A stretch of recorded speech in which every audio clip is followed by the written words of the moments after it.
In this video, I'm going to share with you how to find the perfect ballroom dance studio for you. I'm going to tell you exactly what you should ask when looking into different studios and how these tips are going to save you time not only in learning how to dance, but money as well. Hit that like button if you're excited to find the perfect ballroom dance studio.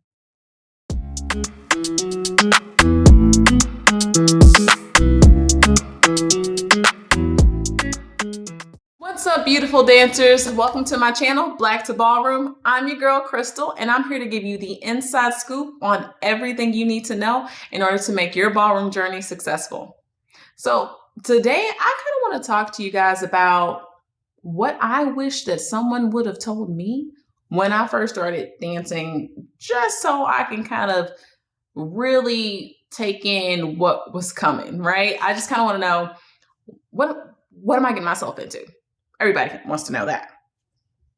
So first things first, you do not have to sign up for the first dance studio that you visit, okay? You want to treat this like buying a home or buying a car because it's that important. You want to make sure the environment is good. You want to make sure the structure and the teaching is beneficial to your learning style. You want to look into those things because when you fall in love with dancing like I did, this place is pretty much going to be your second home. So you want to make sure your environment is 100% for you. Okay. And if you say you don't know exactly what to ask, like me when I first started, here are a couple suggestions. So get your notebook out. Ask them if they include the choreography in their instructional cost, or does that come at an additional fee? Because later on, when you want to do a solo, or if you start competing, you want to do an open routine, that can add up. So these instructors, they go out of their way, they come up with this choreography to teach you so that you can perform. You want to know if you got to pay an additional cost for it. Real talk. Okay. B, you want to make sure that you're getting the best package deal available. Different times of the year, they offer different deals. So it might be like a buy one, get one free. It might be buy X amount of lessons and you get 2 coachings. See what's best for you and budget accordingly.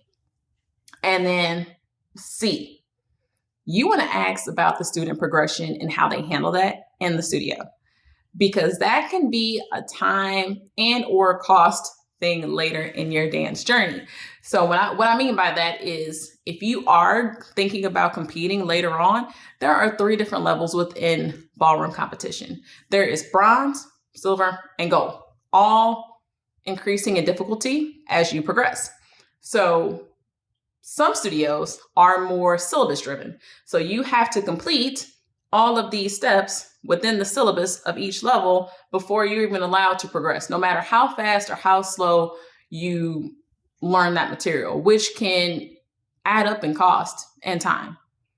There are also some studios that are more skill-based driven, where that instructor will kind of talk with you, talk with your coaches that we're going to talk about in another video, exactly what those are, where you should be, what level you should be at, because if they feel like you need to progress further on, they're going to move you there. If they feel like maybe this level you should stay at until we work on a few more steps within the syllabus and make sure you perfect those, they're going to keep you there too. So just make sure you ask those things. And those are kind of good pointers to look for if you're trying to find your perfect studio starting out. Which brings me to point number 2. You want to see like if those studios offer introductory lessons. That is like a perfect time to get a feel for the studio, see what it looks like, see what the group lessons are like, see what their teaching style is. And also be sure to ask how much it costs, because I don't know many places that teach intro lessons for free. There might be some, I don't know, but most intro lessons cost between $15 to $25, and they're about a 30 to 45 minute session. So make sure you take advantage of that. And if you have an idea of what you want to learn, you can bring that to them. If you have no idea of what you want to learn, they're there to introduce you to a few different styles and options that you have within ballroom.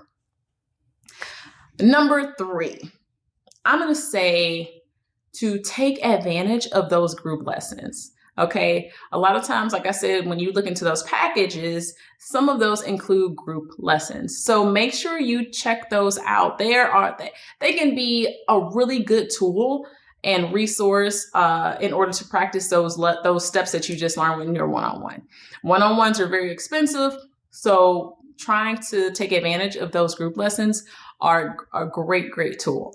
I highly recommend them. And if you're just into the social factor, group lessons are your way to go. If you want to just spruce up some dance steps for your next outing or for the next social that the studio might be presenting, that is the perfect opportunity to do so. And they're a lot cheaper. If I didn't say that. Did I say that? Anywho, number 4. And this is a big one. This is a big one, and it's probably the big one. Okay. I do not recommend anyone going into debt for ballroom dancing. This is my testimony to you all and to tell you that this can quickly happen, okay? Because you're going to get swept up very quickly in all of the glitz, the glam, the shows, the competitions, everything that the studio is putting on. You want to be involved in starting out. Like it's fun, it's exciting, but remember that if you don't have it, do not spend it. Take that little magic piece of plastic and hide it, check it, whatever you got to do to make sure you don't put yourself into debt, because years down the line, you're going to look back and say, how can I get all of this paid off? Okay. But I recommend doing like supplemental, I recommend finding supplemental income, whether it be DoorDash or Uber driving, or if you have another teach Zumba or anything like that, try to find some other form of money to help pay for your lessons or pay for your competitions, because it can be helpful.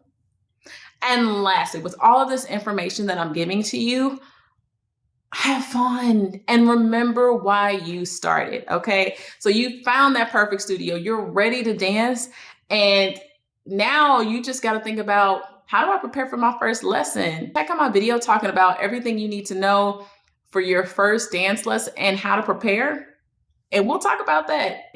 Until next time, if you enjoyed these videos, please like and subscribe. Join me again next time, same place, same channel. Bye.